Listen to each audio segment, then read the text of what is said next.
So a curb adapter is a unit that goes on top of a roof to match the holes of a roof to the top of the new unit that the customer is receiving. The overall process, order comes in online, our engineers design the curb. From there it goes to our Radan batching system where we got a guy up here that creates parts for that. And those parts are organized on a piece of sheet metal which goes out to the shop. Once that goes out to the shop, our laser turret operators, which we have in some plants, they upload that information and that steel to the machine. From there we'll cut those parts. After they're cut, they're then folded in our press brakes and our bidirectional folders. From there, our welders will pull up a three-dimensional drawing and they will build to that order.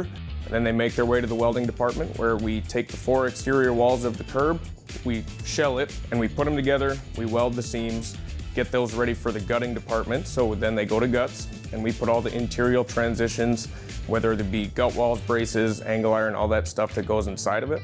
After it's assembled, it goes through our QC process, so they check our product dimensions and make sure that those are correct. After that, it will go into the insulation department where, because you got hot air, cold air going through these things, they need to be insulated just like a home would be. They fill it with insulation, spray glue down, get the insulation in. They prep the outside of the curb by painting it, placing stickers on there. And then from there, it goes into our crating shipping department. So it's chop saws, nail guns. And then it moves down to crating where they build a crate for it to ship out on, and then our shipping guy in the back gets all the paperwork in order and gets it on a truck and out to our customer. We strategically located our plants to be able to get any curb to any customer within 1 to 3 days. We provide when no one else can in the amount of time. That's what sets us apart from the rest of the industry.